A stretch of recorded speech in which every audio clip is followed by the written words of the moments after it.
मुंबई महापालिकेतल्या 227 नगरसेवकांना निवडून देणारा सर्वसामान्य मुंबईकर अगदी रोज लाखोंच्या संख्येनं उपनगरीय लोकलनं किंवा सार्वजनिक उपक्रमांच्या बसनं प्रवास करतो। घर ते कार्यालय आणि मग कार्यालय ते घर अशी कसरत त्याला अनेकदा उभ्या उभ्याच पार पाडावी लागते, पण त्याला पाठदुखीची तक्रार करता येत नाही।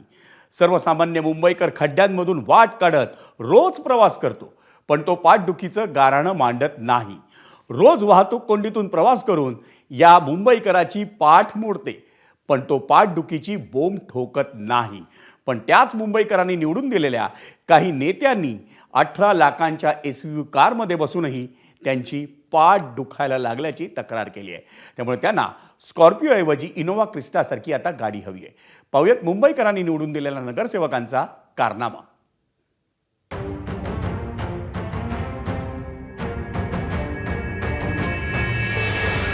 स्कॉर्पिओ एन महिंद्राच्या स्कॉर्पिओ सिरीज मधलं सर्वात आधुनिक आणि प्रीमियम मॉडेल, किंमत 18 लाखांच्या घरात।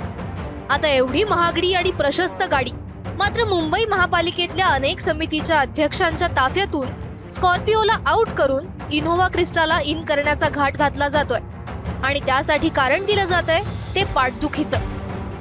सर्वांनी मिळून आम्ही मागणी केली होती की आता जी वाहनं आम्हाला दिलेली आहेत या गाड्या बदलण्यात याव्या, याविषयी तक्रार होती आणि त्या पद्धतीने प्रशासनाकडे आम्ही गटनेत्यांच्या बैठकीत आम्ही मागणी केली होती। त्यानुसार आताच्या ज्या गाड्या आहेत या बदलून नवीन क्रिस्टा गाड्या घ्याव्यात असा माझ्या माहितीप्रमाणे प्रस्ताव येतोय। आम्ही मागणी केली होती की आमच्या गाड्या बदला आणि प्रशासनाने ते मान्य केलं होतं की होय, याबाबत आम्हालाही तक्रारी प्राप्त झालेल्या आहेत। त्या अनुषंगाने आता नवीन गाड्या येतील अशी आमची माहिती आहे।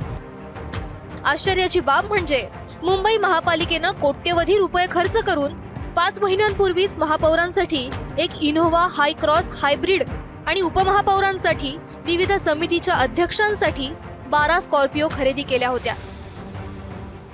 मुंबई महापालिका निवडणुका झाल्यानंतर आणि महापौर निवडणूक होण्याआधी फेब्रुवारीच्या पहिल्या आठवड्यामध्ये घनकचरा व्यवस्थापनानं 13 गाड्यांची खरेदी केली होती, ज्यामध्ये महापौरांची गाडी, विरोधी पक्ष नेत्यांची गाडी, सभागृह नेत्यांची गाडी, त्यासोबतच विविध समित्यांचे जे अध्यक्ष आहेत त्यांच्यासाठी 13 गाड्यांसाठी साधारणपणे 2,16,00,000 रुपये खर्च केले होते, ज्यामध्ये महापौरांसाठी इनोव्हा हाय क्रॉस हायब्रिड म्हणजे जी इलेक्ट्रिक त्यासोबत डिझेलवर चालते अशी गाडी आणि इतर ज्या 12 गाड्या होत्या, ज्यामध्ये आपण इथे बघतोय विरोधी पक्ष नेत्यांची गाडी, सभागृह नेत्यांची गाडी, अशा गाड्यांसाठी साधारणपणे आपण बघितलं एका गाडीची किंमत 18 लाख रुपये आहे। अशा स्कॉर्पिओ एन गाड्यांची खरेदी केली होती।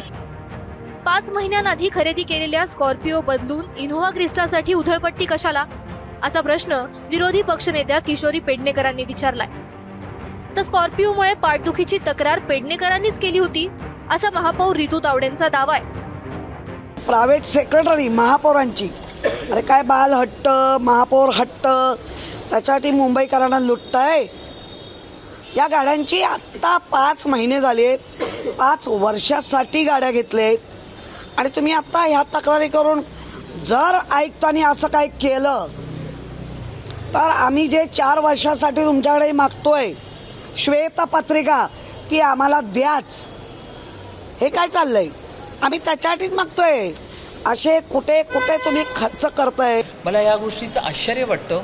माझ्याच दालनामध्ये बसून सगळ्यांबरोबर किशोरी पेडणेकर यांनी मागणी केली होती की माझ्याही पाठीला फार त्रास होतो, माझीही कंबर दुखते, त्यामुळे ह्या गाड्या आमच्या काढून त्या ठिकाणी, कारण ह्या सगळ्या गाड्या मुंबई महानगरपालिकेमध्ये कॉन्ट्रॅक्ट बेसिसवर आहे, तर त्याच्यामुळे आपण ही गाडी काढून दुसरी गाडीची मागणी आपण करू शकतो, हे कॉन्ट्रॅक्टच दिलेलं आहे। तर त्यामुळे त्यांनीही त्या ठिकाणी सहमती दर्शवली होती। पण मला आश्चर्य वाटतं, किशोरी पेडणेकर यांना बंगला चालतो पण यांना गाडी चालत नाही। गाडी आणि पाठदुखीवरून सुरू झालेलं राजकारण पीएला मिळणारा पगार आणि सरकारी बंगल्याच्या उंबरठ्यापर्यंत येऊन पोहोचलं। आयुक्त काय यांच्या हट्ट पुरवायला बसल्यात की काय? 50,000 तिचे प्रायव्हेट सेक्रेटरीला द्या, नगरसेवकांना मानधन आहे 25,000 आणि प्रायव्हेट सेक्रेटरी महापौरांची, अरे काय बाल हट्ट, महापौर हट्ट, त्याच्यासाठी मुंबईकरांना लुटताय।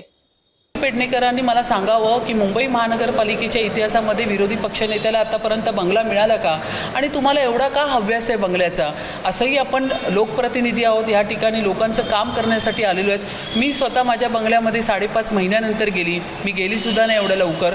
तर ह्या आणि असंही बंगल्यामध्ये जाऊनसुद्धा सकाळी जाऊन संध्याकाळी मी जाते, त्यामुळे दिवसभर मी या आपल्या मुंबईकरांच्या सेवेमध्ये असते. आता मुंबई महापालिका नेत्यांच्या हट्टाखातर नवीन इनोव्हा क्रिस्टा विकत घेणार का? मग 5 महिन्यांपूर्वी विकत घेतलेल्या स्कॉर्पिओचं काय करणार? या सगळ्या प्रश्नांची उत्तरं उपमहापौर संजय घाडींनी दिली आहे आणि आपण स्कॉर्पिओचाच वापर करणार असंही स्पष्ट करायला घाडी विसरले नाही. वॉर्डचे सहाय्यक आयुक्त जे आहेत यांच्याकडे 10 वर्षापूर्वीच्या जुन्या गाड्या आहेत आणि त्या देखील स्कॉर्पिओ गाड्या होत्या आणि म्हणून त्यांना पुन्हा नवीन गाड्या घेण्यासाठीचा हा प्रस्ताव आहे. याच्यामध्ये स्कॉर्पिओ गाड्यांच्या ऐवजी इनोव्हा क्रिस्टा एवढाच बदल केलेला आहे. ह्यांना ज्यांना कोणाला अशा ह्या इनोव्हा क्रिस्टा हव्या असतील, मॅन्युअल आहेत त्या गाड्या, तर त्यांनी त्या एक्सचेंज करून घ्यायच्यात. मला मॅन्युअल गाडी नको आहे आणि माझी जी गाडी आहे ती मला समाधानकारक आहे आणि मला तीच गाडी ही स्कॉर्पिओ ती ठेवावी, हा एवढाच प्रस्ताव आहे. याच्यामध्ये मुंबई महानगरपालिकेचं कुठेही अतिरिक्त गाडी घेण्याचं नियोजन नाही किंवा खर्च करण्याचं नियोजन नाही. जर स्कॉर्पिओमुळे नेत्यांची पाठ दुखत असेल तर अधिकाऱ्यांना पाठ नाहीये का, असा खोचक प्रश्न मनसेच्या यशवंत किल्लेदारांनी विचारलाय. मला वाटतं की तुम्हारे कमीज से मेरी कमीज सफेद कैसी अशातला तो प्रकार आहे. कारण महापौरांना इनोवा वरच्या क्लासची, हाय क्लासची दिलेली आहे, त्यांना दिली तर आम्हाला का नाही, हा एक कुठेतरी सुप्त एक त्यांचा तो नसती म्हणतात ना पोटदुखी आहे. ह्यांना इनोवा क्रिस्टा घेऊन ज्या आता नवीन ज्या स्कॉर्पिओ आहेत त्या वॉर्ड ऑफिसरांना द्यायच्या आणि वॉर्ड ऑफिसरांच्या ज्या काही जुन्या स्कॉर्पिओ आहेत त्या अभियंत्यांना द्यायच्या, असा तो एकंदर त्यांचा प्लान आहे. पण मला सांगा, जर तुम्हाला पाठदुखी होते मग त्या वॉर्ड ऑफिसरांना अभियंत्यांना पाठदुखी होत नाहीत का? ते तर वर्षानुवर्ष स्कॉर्पिओ वापरतात. दरम्यान एका विशिष्ट ब्रँडच्या वाहनांचं मार्केट डाऊन करण्यासाठी तर हा खटाटोप नाहीये ना, अशी शंकेची पाल विरोधी पक्षनेत्या किशोरी पेडणेकरांच्या मनात चुकचुकते. जी स्कॉर्पिओ कंपनी आहे तिचं मार्केट जर वरूनच डाऊन करायचं असेल, आज मुंबई महानगरपालिकेने नाकारलंय, सगळीकडे त्या महानगरपालिका नाकारतील आणि स्कॉर्पिओवाल्याला धडा देतील, असं काय राजकारण आहे का? 18 लाखांची स्कॉर्पिओ एन गाडी वापरून ज्या कुणाची पाठ दुखत असेल त्यांनी खड्ड्यातून प्रवास करणाऱ्या मुंबईकरांच्या पाठीचा विचार केलाय का? खचाखच भरलेल्या बेस्टच्या बसमध्ये उभं राहून प्रवास करणाऱ्या मुंबईकरांच्या पायाचा विचार केलाय का? तासनतास ट्रॅफिक मधल्या खोळंब्यामुळे मुंबईकरांना होणाऱ्या मणक्याच्या त्रासाचा विचार केलाय का? तेव्हा आधी मुंबईकरांच्या या समस्यांवर कायमचा तोडगा काढा आणि मग तुमच्या पाठीला सूट होणाऱ्या गाड्यांचं बघा. ईशान देशमुख सह वेदांत नेब, एबीपी माझा, मुंबई.